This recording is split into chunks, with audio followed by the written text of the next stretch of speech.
Darkside here, and welcome back to another Wuthering Waves video. Just a real quick video, guys. I wanted to bring to your attention things you should avoid when you first start playing Wuthering Waves. I know you're excited, you want to just dive right in, run around like a chicken with its head cut off, but just little things just to remind you to keep in mind. And basically, it'll help you progress through the early game and maybe even throughout most of the game. Without being said, let's jump right in.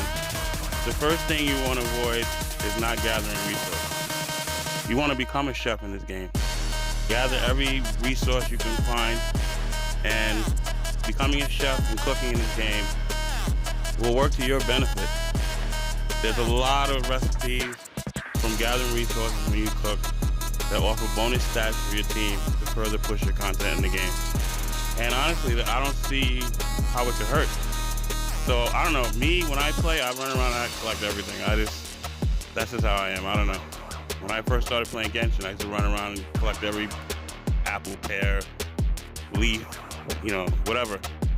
So, anyway, the recipes that you make in Wuthering Waves have, additional stat bonuses like crit rate, attack, things of that nature, and it'll really help you out in early game.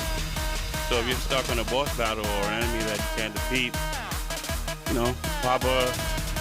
open a recipe or your dish, I don't know what's gonna be called in the game, and have at it, and it'll help you out.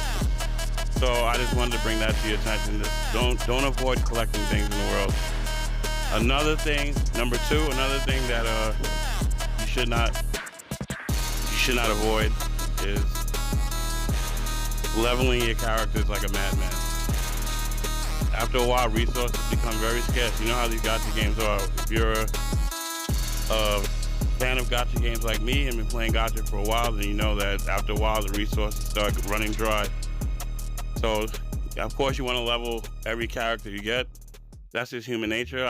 Myself, I try to do that in most games, but it really doesn't work that way. So, try to focus on your core team and just sprinkle down the XP to other characters gradually, Basically become a hoarder or a squirrel and save up your resources and just build characters slowly, but just make sure your core team is built first. And then it'll be like a domino effect. You can't just build everybody at one time because you're gonna be screwed later on down the road. And thirdly, do not avoid this. Pay attention to your team comps, do your research, pay attention to stats and elements and what your team is composed of. That'll really also help you in the early part of the game. What I mean by that is that you basically want to have some sort of damage dealer, a DPS, and a support or healer, or a DPS, a support, and a healer. Something like that. This way you have more survivability. A basic team comp like that will get you pretty far in the game.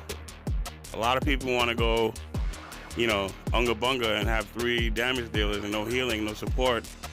And at a certain point, you're gonna run into some kind of trouble. So just pay attention to your characters and your team comp, and try to build the most optimal team that you can. That'll help you push through the early content of the game. And the next thing I want to talk about, number 3? This is number 4, I'm sorry. Stamina. In Wuthering Waves, stamina is called wave plates. Now, if you're familiar with other gacha games like Genshin, of course, you have your resin. It's similar to that nature. So try not to burn your stamina out like a maniac, and then you're stuck with no stamina. You can't do anything, especially if you're free to play. It's really gonna suck. Honestly, you're gonna feel like shit. Damn, I can't do this because I have no stamina. So just like in any other gacha game, try to use your stamina wisely. It works out to your benefit. So in case there's any events, boss fights, or anything like dungeons, anything of that nature, if you manage your stamina efficiently, you should have no problems whatsoever. And that'll help you out, in the game in the long run. So your main focus, your main goal is to try to push through the early content smoothly and comfortably and enjoyably. So these are the things, you know, to try to avoid and try to pay attention to. Another thing that's very important, speed number 5, is collecting echoes. Now, I'm kind of like a squirrel in the game. I like to collect. If I can collect everything, I will, but I try to collect as much as possible. So echoes are very important in the game. Very important. They help you out in the early game and mid and late game. So they prove very useful in the long run, basically. They have different element effects, different effects on your stats, your team comp. You know, it's basically almost, you could think of it as like an additional teammate, you could say. I haven't played the beta, so I wasn't fortunate to get in. So these are the things that I've just been seeing online, and I wanted to bring it to your attention. So try to collect every echo you can. If you see a new echo in the field and you never fought them before, try to find them and collect them, you know, catch them, or whatever you want to call it. It's like Pokemon, you got to catch them all. And these tips I'm giving you will really help out in the long run, guys. You may not think now it will, but it will. So just trying to help you guys out, you know, and have an enjoyable time. And lastly, I don't want to make this video too long. This is one of the most important. This is really in my opinion, one of the hardest things to do. But don't waste your asteroid. Try not to go all willy-nilly and summon everything, and because asteroid is an extremely valuable resource, and you don't want to waste it, especially if you're free to play. If you're a whale or a heavy spender of that nature, just ignore this part of the video and go about your day. Hats off to you. But people like us that are free to play, try to conserve your asteroid. Try to manage it properly so it'll benefit you in the long run in the game.